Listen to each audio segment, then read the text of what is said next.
या देवी सर्वभूतेषु माँ चंद्रघंटा रूपेण संस्थिता। नमस्तस्यै नमस्तस्यै नमस्तस्यै नमो नमः। प्रेम से बोलिए माता चंद्रघंटा की जय। नवरात्रि के तीसरे दिन माँ भगवती के तीसरे स्वरूप माँ चंद्रघंटा की पूजा की जाती है।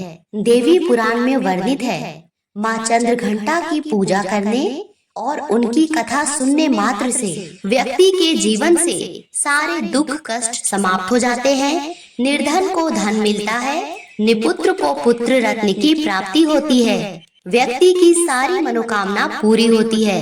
प्रिय भक्तों, माँ चंद्रघंटा नवदुर्गा का तीसरा स्वरूप होती है और शक्ति सौम्यता एवं इच्छा पूर्ति की देवी मानी जाती है। यदि आप किसी विशेष इच्छा की पूर्ति चाहते हैं तो माँ चंद्रघंटा की कृपा पाने के लिए आपको इनमें से कोई उपाय अवश्य करने चाहिए। माँ चंद्रघंटा ध्वनि की देवी होती है। यदि आप अपनी मनोकामना शीघ्र पूर्ण करना चाहते हैं तो आपको चंद्रघंटा देवी के पूजा के दिन सुबह और शाम मंदिर में घंटी और शंख जरूर बजाना चाहिए। साथ ही किसी भी दुर्गा मंदिर में एक घंटा दान करना चाहिए, इससे भी आपकी इच्छा पूर्ण होगी। इसी के साथ माँ चंद्रघंटा को दूध और केसर अत्यंत प्रिय होता है। आप अपनी किसी मनोकामना पूर्ति के लिए अगर उनकी कृपा चाहते हैं तो नवरात्रि या किसी भी शुक्रवार को माँ को दूध केसर और गंगा जल से स्नान कराएं। इस प्रकार से इन उपायों को करने से सभी प्रकार के कष्ट दूर होंगे और सौभाग्य की प्राप्ति होगी। तो आइए प्रसन्नचित मन और श्रद्धा भक्ति भाव से माँ चंद्रघंटा की व्रत कथा प्रारंभ करते हैं। देवी भागवत पुराण के अनुसार माँ भगवती का यह स्वरूप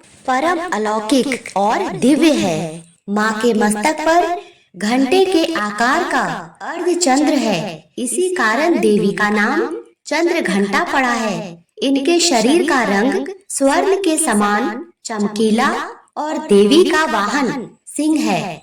देवी की 10 भुजाएं हैं, जिनमें वह कमल, धनुष, बाण, खड्ग, कमंडल, तलवार, त्रिशूल और गदा आदि जैसे अस्त्र और शस्त्र धारण करती है। माँ चंद्रघंटा के कंठ में सफेद पुष्प की माला है और शीर्ष पर रत्न जड़ित मुकुट विराजमान है। माँ चंद्रघंटा हमेशा युद्ध की मुद्रा में विराजमान रहती है।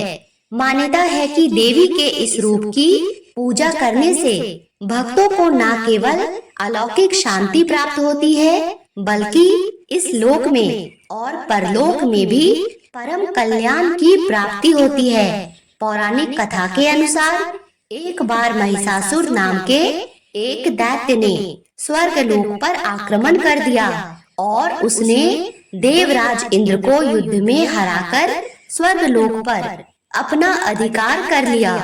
युद्ध में हारने के बाद सभी देवता इस समस्या के निवारण के लिए त्रिदेव यानी ब्रह्मा, विष्णु और महेश के पास गए। वहां जाकर देवताओं ने त्रिदेव से बताया कि महिषासुर ने इंद्र, चंद्र, सूर्य, वायु और अन्य देवताओं के सभी अधिकार छीन लिए हैं और उन्हें बंदी बनाकर स्वर्ग लोक पर अपना अधिकार कर लिया है।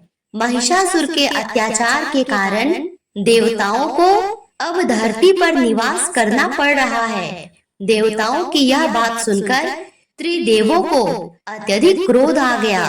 तभी उनके मुख से एक ऊर्जा उत्पन्न हुई। इसके बाद वह ऊर्जा 10 दिशाओं में जाकर व्याप्त हो गई। उसी समय वहां पर देवी चंद्रघंटा ने अवतार लिया। भगवान शिव ने उन देवी को अपना त्रिशूल, भगवान श्री विष्णु ने अपना सुदर्शन चक्र दिया। इसी प्रकार अन्य देवताओं ने भी माँ चंद्रघंटा को विभिन्न प्रकार के अस्त्र और शस्त्र प्रदान किए। देवराज इंद्र ने माँ को अपना वज्र और घंटा प्रदान किया। सूर्य देव ने माँ को अपना दिव्य तेज और तलवार दिए। इसके बाद देवी चंद्रघंटा को सवारी के लिए शेर भी दिया गया। अब माँ चंद्रघंटा अस्त्र शस्त्रों से सुसज्जित होकर महिषासुर से युद्ध करने के लिए निकल पड़ी। माँ चंद्रघंटा का रूप इतना विशालकाय था कि उनके इस स्वरूप को देखकर महिषासुर अत्यंत डर गया। महिषासुर ने अपने असुरों को माँ चंद्रघंटा पर आक्रमण करने के लिए कहा। सभी असुर देवी से युद्ध करने के लिए मैदान में उतर गए। माँ चंद्रघंटा के मस्तक पर विराजमान घंटे की टंक से न जाने कितने ही असुर मूर्छित हो गए, कितने भयभीत होकर भाग गए और न जाने कितने ही असुर उस आवाज को सुनने मात्र से अपनी सुनने की शक्ति खो बैठे। तभी माँ चंद्रघंटा ने देखते ही देखते उन सभी असुरों का संहार कर दिया।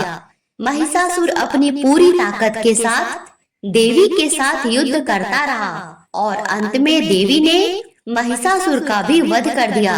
यह देखकर देवतागण अत्यंत प्रसन्न हो उठे और उन्होंने आकाश से देवी पर पुष्प वर्षा की। आकाश में दुदुम्बियां बज उठी और इस प्रकार चारों ओर शांति ही शांति छा गई। इस तरह देवी चंद्रघंटा ने देवताओं की रक्षा कर उन्हें स्वर्ग लोक की प्राप्ति कराई। प्रेम से बोलिए चंद्रघंटा माता की जय। प्रिय श्रोताओं, अब सुनिए माता दुर्गा और असुर धूम्रलोचन की कथा। प्राचीन काल में जब धरती, स्वर्ग और पाताल का संतुलन धर्म और अधर्म से तय होता था, तभी एक भयंकर असुर ने अपनी शक्ति और तप से देवताओं तक को भयभीत कर दिया। उसका नाम था धूम्रलोचन। धूम्रलोचन केवल एक साधारण असुर नहीं था, वह बल, बुद्धि और छल का एक संगम था। उसने वर्षों तक कठिन तपस्या की, पर्वतों की गुफाओं में बैठकर घोर तप किया, जिससे प्रसन्न होकर भगवान ब्रह्मा प्रकट हुए। ब्रह्मा जी ने कहा, धूम्रलोचन, तुम्हारी तपस्या से मैं प्रसन्न हूँ, वरदान मांगो। धूम्रलोचन ने बड़ी चतुराई से कहा, हे ब्रह्मदेव, मुझे ऐसा वरदान दीजिए कि कोई भी पुरुष या देवता मुझे पराजित न कर सके। ब्रह्मा जी ने तथास्तु कहकर उसे यह वरदान दे दिया। लेकिन धूम्रलोचन का असली उद्देश्य कुछ और ही था। उसने सोचा कि अगर देवता और पुरुष उसे हरा नहीं सकते तो वह तो अमर हो गया। जैसे ही उसे यह वरदान मिला, वह अहंकार में चूर हो गया। अब उसे ना किसी का भय था, ना ही किसी की परवाह। उसने स्वर्ग पर चढ़ाई कर दी, इंद्रलोक को हिला दिया और देवताओं को पराजित कर स्वर्ग पर अपना अधिकार जमाने लगा। अब कोई मुझे रोक नहीं सकता, मैं तीनों लोकों का स्वामी बनूंगा। वह गर्व से गर्जना करने लगा। स्वर्ग लोक में कोहराम मच गया। इंद्रदेव का राज सिंहासन हिल गया, अग्निदेव का तेज मंद पड़ गया और वायु देवता भी कंपित हो उठे। असुर सेना के आतंक से देवता भयभीत होकर भागने लगे। इंद्रदेव ने अपने वज्र से उसे रोकने का प्रयास किया, लेकिन राक्षस ने अपने बल से वज्र को धरती पर गिरा दिया। अग्निदेव ने अग्नि के कई बाण छोड़े, लेकिन वे भी बेअसर हो गए। वरुण देव ने जल रूपी प्रलय लाने की कोशिश की, मगर धूम्रलोचन ने अपने हाथ के एक प्रहार से जलधारा को सुखा दिया। अब कोई भी देवता उसके प्रचंड बल के आगे टिक नहीं पा रहे थे। अंत में सभी भगवान विष्णु और भगवान शिव के पास पहुँचे। देवताओं ने हाथ जोड़कर कहा, हे प्रभु, यह असुर दिन प्रतिदिन शक्तिशाली होता जा रहा है। हमें इसे हराने का कोई उपाय नहीं सूझ रहा। यदि इसे नहीं रोका गया तो वह संपूर्ण सृष्टि का नाश कर देगा। भगवान विष्णु ने गंभीर स्वर में कहा, धूम्रलोचन को ब्रह्मदेव का वरदान प्राप्त है कि कोई भी पुरुष या देवता उसे नहीं मार सकता, लेकिन यह अहंकारी भूल गया है कि सबकी मृत्यु अटल होती है। भगवान शिव ने मुस्कुराकर कहा, अब समय आ गया है कि आदि शक्ति का आवाहन किया जाए। केवल माँ दुर्गा ही इस दैत्य का अंत कर सकती है। श्री हरि विष्णु और महादेव शिव ने अपनी दिव्य शक्ति का संचार किया। सभी देवताओं ने भी अपनी ऊर्जा एकत्र की, जिससे एक अद्भुत प्रकाश पुंज प्रकट हुआ। वह तेजस्वी प्रकाश जब एकत्रित हुआ तो उसमें से माँ दुर्गा प्रकट हुई। वे सिंह पर सवार लाल और स्वर्ण आभा से युक्त थी। उनकी 10 भुजाएं देवताओं के दिए हुए अस्त्र और शस्त्रों से सुसज्जित थी। भगवान शिव ने उन्हें त्रिशूल दिया, भगवान विष्णु ने चक्र प्रदान किया, इंद्रदेव ने वज्र दिया, वरुण देव ने शंख दिया, अग्निदेव ने धनुष और बाण दिए, यमराज ने गदा सौंपी, वायुदेव ने शक्तिशाली तलवार दी। इस प्रकार माँ दुर्गा के तेजों से तीनों लोकों में प्रकाश फैल गया। देवता श्रद्धा से उनके चरणों में झुक गए और प्रार्थना करने लगे, हे माँ, अब केवल आप ही इस दुष्ट का अंत कर सकती हैं। कृपा कर हमें इस अत्याचारी से मुक्त कीजिए।